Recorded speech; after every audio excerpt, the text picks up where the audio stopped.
महाराष्ट्र और छत्तीसगढ़ इन दोनों ही राज्यों के अंदर आज चुनावी तारीखों का ऐलान, जिसके बाद इन दोनों ही राज्यों के अंदर आधिकारिक तौर पर चुनावी शंखनाद हो जाएगा। ये दो राज्य अपने आप में एनडीए और इंडिया इन दोनों ही गठबंधन के लिए बेहद महत्वपूर्ण राज्य है। एक तरफ जहां महाराष्ट्र चुनाव से पहले हरियाणा चुनावों के अंदर बीजेपी जीत का स्वाद चख चुकी है, उसके बाद महाराष्ट्र चुनाव को लेकर भी वो कॉन्फिडेंट नजर आ रही है। वहीं कांग्रेस पार्टी जिसे इन चुनावों के अंदर हार का सामना करना पड़ा, तो अपनी इस हार से सबक लेते हुए कांग्रेस के अंदर आला कमान काफी एक्टिव नजर आ रहा है, जिसके चलते राहुल गांधी महाराष्ट्र चुनावों से पहले, यह कहे कि एक दिन पहले ही महाराष्ट्र पहुंचते हैं, वहां पर महाविकास आघाड़ी के लोगों से बातचीत करते हैं। इस मीटिंग में क्या कुछ हुआ वो मैं आपको बताऊंगी। इस बीच में जिस तरीके से चुनावों से पहले ही कई पार्टियां जो हैं कई राज्यों के अंदर फ्री की सुविधाओं का ऐलान करती हैं, फ्री बीज जैसी चीजें चलाती हैं, तो इसको लेकर सुप्रीम कोर्ट ने सरकार को कड़ी फटकार लगाई है। इस फैसले में क्या कुछ सुप्रीम कोर्ट ने कहा है वो मैं आपको बताऊंगी। साथ ही में इन दोनों ही राज्यों के अंदर क्या कुछ चल रहा है, वो किस तरीके से इन चुनावों पर प्रभाव डाल सकता है, उसके बारे में चर्चा की जाएगी। तो सबसे पहले जानिए कि राहुल गांधी जो कल महाराष्ट्र गए थे, महाराष्ट्र जाने के बाद उन्होंने क्या कुछ रणनीति इन चुनावों से पहले तय की है, या फिर इस मीटिंग के अंदर क्या कुछ तय होता नजर आ रहा है। तो सबसे पहले तो आप ये देखिए कि कल राहुल गांधी महाराष्ट्र पहुंचते हैं, वहां पर जाकर वो महाविकास आघाड़ी के सभी नेताओं से बातचीत करते हैं और इन विधानसभा चुनावों के लिए एमवीए दलों के साथ सीट शेयरिंग और पार्टी की तैयारियों का राहुल गांधी ने जायजा लिया, जिसके बाद ये कहा गया कि इस बैठक के अंदर जो भी डिटेल है अभी पुख्ता तौर पर सामने नहीं आई है, लेकिन सूत्रों के मुताबिक बैठक में शिवसेना, उद्धव गुट और एनसीपी शरद पवार के साथ सीट बंटवारे को लेकर चर्चा हुई है। पार्टी के अभियान और विधानसभा चुनावों के लिए उम्मीदवारों के चयन की समीक्षा की गई है। और सबसे बड़ी चीज यहां पर जो चुनावी तारीखों का ऐलान तो आज हो जाएगा, लेकिन इससे पहले कांग्रेस पार्टी अब इन चुनावों को लेकर काफी ज्यादा एक्टिव नजर आ रही है, जो इस बात से समझा जा सकता है कि राहुल गांधी कल महाराष्ट्र पहुंचते हैं। और इससे पहले जहां कांग्रेस पार्टी, महाविकास आघाड़ी, ये सभी लोग चुनावी तैयारियां करने में जुटे हुए हैं, वहीं महाराष्ट्र के अंदर एनडीए सरकार मुश्किलों में नजर आ रही है। महाराष्ट्र में एक बड़े घटनाक्रम को दशहरे जैसे पर्व पर अंजाम दिया गया, जिसमें बाबा सिद्दीकी की मौत इन चुनावों से पहले एनडीए सरकार का एक बड़ा सरदर्द बन गया है, क्योंकि इन चुनावों से पहले इतने बड़े व्यक्ति की, जो खुद एनडीए सरकार का एक हिस्सा थे, जो मैं कहूंगी, उस व्यक्ति को मौत के घाट उतार दिया जाता है। तो उसको लेकर अब एनडीए सरकार से चौतरफा सवाल पूछे जा रहे हैं कि आपकी सरकार रहते हुए भी आपके सरकार के व्यक्ति के साथ इस तरीके की सरेआम उसकी हत्या कर दी जाती है, यहां तक कि बाप और बेटे दोनों को मारने की साजिश रची जाती है, ऐसा कैसे हो सकता है। तो एक तरफ जहां विपक्ष जो है वो चुनावी तैयारियों में जुट गया है, वहीं एनडीए के लिए ये बाबा सिद्दीकी की मौत बड़ा सरदर्द बन चुका है, क्योंकि ये मुद्दा भी अब इन चुनावों में जोर शोर से उछलने वाला है। तो एक तरीके से कहा जाए कि इस मुद्दे के, इस घटना के बाद एनडीए सरकार महाराष्ट्र के अंदर बैकफुट पर नजर आ गई है। इस बीच में जो महाविकास आघाड़ी है उसमें सीट शेयरिंग को लेकर क्या कुछ बन सकता है, वो भी जरा एक बार आप समझिए कि सीट शेयरिंग को लेकर जहां एक तरफ जो 110 और लगभग 100 से 110 सीटें जो हैं वो कांग्रेस पार्टी जिन पर चुनाव लड़ सकती है, और इसको लेकर क्या कुछ कहा, जरा वो भी समझिए। महाराष्ट्र में 288 विधानसभा सीटें हैं। सूत्रों के मुताबिक इनमें से लगभग 100 से 110 सीटों पर ही चुनाव लड़ने की तैयारी कर रही है।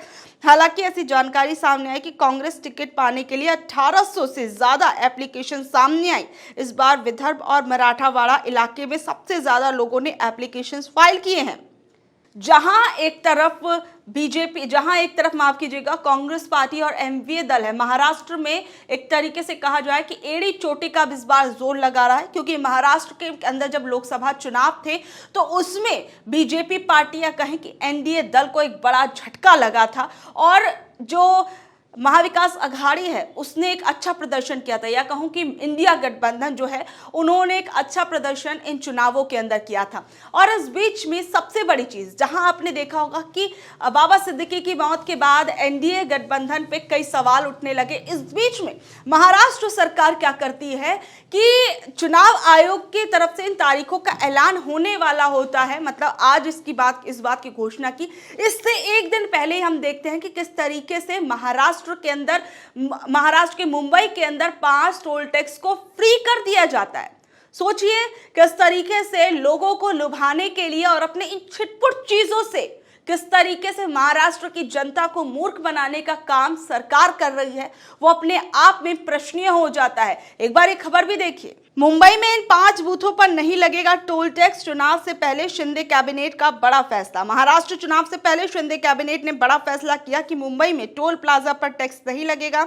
मुंबई में एंट्री करने वाले सभी 5 टोल बूथों और पर टोल टैक्स फ्री किया गया है। इससे लाखों लोगों को फायदा होगा। इन टोल बूथों से कई लाख वाहन डेली मुंबई में एंट्री और एग्जिट कर सकते हैं।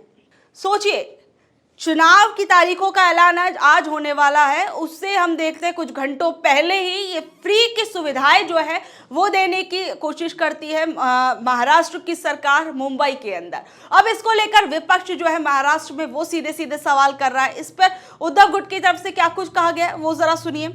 उद्धव गुट के नेता और प्रवक्ता शिंदे सरकार पर निशाना साध रहे हैं। उन्होंने कहा कि ये फैसला आप तब ले रहे हैं जब चुनाव आ गए। आपकी चालाकियों को जनता देख रही है। ये साफ है कि आप पहले भी टोल बंद कर सकते थे लेकिन नहीं किया। बड़े वाहनों को क्यों टोल देना पड़ेगा जबकि वर्षों से आप टोल वसूल रहे हैं। सड़क भी खराब रहती है। कोई बात नहीं, चुनाव में जनता आपको सबक सिखाएगी। देखिए, ये अपने आप में एक बड़ा सवाल बन जाता है। जब चुनाव आने वाले हैं, जब चुनाव सर पर है एक तरीके से, उस दौरान आप टोल फ्री कर देते हैं। अगर आपको जनता के लिए इतनी ही फिक्र थी, इतनी ही चिंता थी, तो आप कुछ समय पहले भी ये काम कर सकते थे जनहित में। लेकिन चुनाव से कुछ घंटे पहले, चुनावी तारीखों के ऐलान से कुछ घंटे पहले मैं कहूं कि आपको इतनी फिक्र अपनी जनता की होने लगी कि आपने टोल फ्री कर दिया।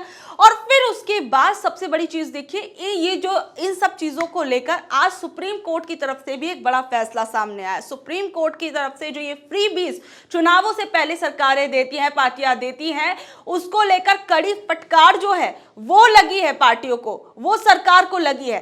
सुप्रीम कोर्ट ने क्या कुछ कहा है, जरा एक बार आप वो भी खबर देखिए। फ्रीबीज पर सुप्रीम कोर्ट का केंद्र और इलेक्शन कमीशन को नोटिस। याचिकाकर्ता की मांग मुफ्त की योजनाओं के वादे को रिश्वत घोषित करे, इस पर रोक लगे। सुप्रीम कोर्ट ने केंद्र और चुनाव आयोग को एक याचिका पर नोटिस जारी किया और कहा कि याचिका में चुनाव से पहले राजनीतिक दलों की तरफ से किए गए मुफ्त उपहारों के वादे रिश्वत घोषित करने के निर्देश की जो मांग की गई थी, इसको लेकर आज सुप्रीम कोर्ट ने इन याचिकाओं पर सुनवाई की, जिसमें 2 मुख्य याचिकाएं, नई याचिका कर्नाटक के शशांक जयश्रीधर ने दाखिल की और वहीं 2022 में बीजेपी के नेता अश्विन उपाध्याय फ्रीबीज के खिलाफ एक जनहित याचिका लेकर सुप्रीम कोर्ट पहुंचे थे। और सबसे बड़ी चीज, इसको लेकर इलेक्शन कमीशन और सरकार, इन दोनों को ही नोटिस भेजा गया, यानी जवाब मांगा गया है कि आपको जब चुनाव आते हैं तब आपको ये फ्री के वादे क्यों याद आ जाते हैं। और याचिकाकर्ता ने कहा कि जब ये फ्री के वादे और ये जो मुफ्त सेवाएं सरकार देती है तो उस पर सीधे तौर पर इसको रिश्वत घोषित कर देना चाहिए। क्योंकि देखिए, अभी महाराष्ट्र का हालिया इंसिडेंट आपने देखा, ऐसे बहुत सी चीजें, बहुत से उदाहरण आपको देखने को मिल जाएंगे। वहीं देखिए, इन दोनों ही राज्यों में, महाराष्ट्र और झारखंड, ये दोनों ही राज्य अपने आप में बेहद ही सरकार के लिए महत्वपूर्ण है। झारखंड के अंदर भी अभी चुनावों से पहले हमने देखा था कि किस तरीके से हेमंत सोरेन, उनको जेल भेज दिया जाता है, फिर उस पर सुप्रीम कोर्ट जो कुछ कहता है उस पर भी एक तरीके से कहा जाए कि सरकार को कड़ी फटकार लगती है और ईडी को फटकार लगती है और जो हेमंत सोरेन है वो जेल से बाहर आ जाते हैं। और फिर उसके बाद एक तरीके से कहा जाए कि ये मुद्दा भी कहीं ना कहीं इस बार बीजेपी पार्टी के लिए इन चुनावों में छत्तीसगढ़ के, माफ कीजिएगा, झारखंड के अंदर सरकार पर भारी पड़ सकता है, बीजेपी पार्टी पर भारी पड़ सकता है, क्योंकि ये मुद्दा अभी भी शांत मुद्दा नहीं हुआ है।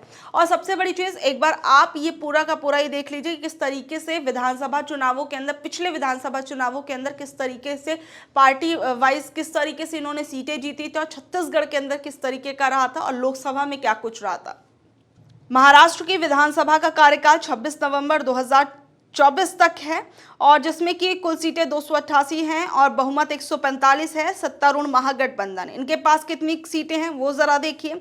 बीजेपी 103, शिवसेना 37, एनसीपी 39, छोटे दल 9, निर्दलीय 13, जिसमें शिवसेना और एनसीपी जो है ये जो अब जिनके जो ये अलग हो चुके हैं उसकी बात की जा रही है। और महाविकास अघाड़ी जिसमें कांग्रेस 37, शिवसेना यूबीटी, उद्धव ठाकरे ग्रुप जिसमें 37, एनसीपी शरद पवार जिनके पास 13 और शेखपा जिनके पास 1 और बाकी अन्य इंडिपेंडेंट जो है वो 1 है। बाकी अन्य पार्टियों की बात की जाए तो इसमें एमआईएम 2, सपा 2, सीपीआईएम 1 है। वहीं अगर झारखंड की बात की जाए तो झारखंड के अंदर देखिए कुल सीटें 81 हैं, बहुमत 41 पर सत्तारूढ़ महागठबंधन, जिसके अंदर अभी कुल सीटें 47 हैं इन लोगों के पास, जिसमें जेएमएम के पास 27, कांग्रेस के पास 18, राजद के पास 1, सीपीआईएम के पास 1 और एनडीए के पास इस वक्त झारखंड में कुल बीजेपी के पास 24 हैं और आजसू 3 और एनसीपी एपी के पास 1 है। बाकी अन्य दलों की बात की जाए तो इसमें निर्दलीय 2 और बाकी 4 हैं।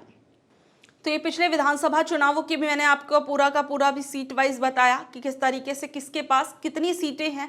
और यहाँ अगर लोकसभा के चुनावों की बात की जाए जो हाल ही में बड़े ही ताज़ा इलेक्शन एक तरीके से कहा जाए, जिससे इन दोनों ही राज्यों का एक चुनावी मूड भी भापा जा सकता है कि वहाँ की जनता क्या कुछ कह रही है और उनके दिल में क्या कुछ चल रहा है। पिछले 5 सालों को लेकर भी इन चुनावों में थोड़ा ना थोड़ा असर तो देखने को मिला ही, जिसके बाद जो गठबंधन एनडीए गठबंधन है उनकी सीटें जो है वो कम हुई। तो अब आप ये समझ चुके होंगे कि किस तरीके से महाराष्ट्र और झारखंड का चुनाव इस बार के लिए सरकार के लिए आसान नहीं होने वाला, बीजेपी पार्टी के लिए आसान नहीं होने वाला, एनडीए गठबंधन के लिए आसान नहीं होने वाला। और वहीं महायुति इस बार क्या कुछ, माफ कीजिएगा, इस बार महाविकास अघाड़ी क्या कुछ करती है, ये भी अपने आप में बड़ा सवाल है। बहरहाल आप लोग इस बारे में क्या कुछ कहेंगे नीचे दिए कमेंट बॉक्स में जरूर बताइएगा। धन्यवाद।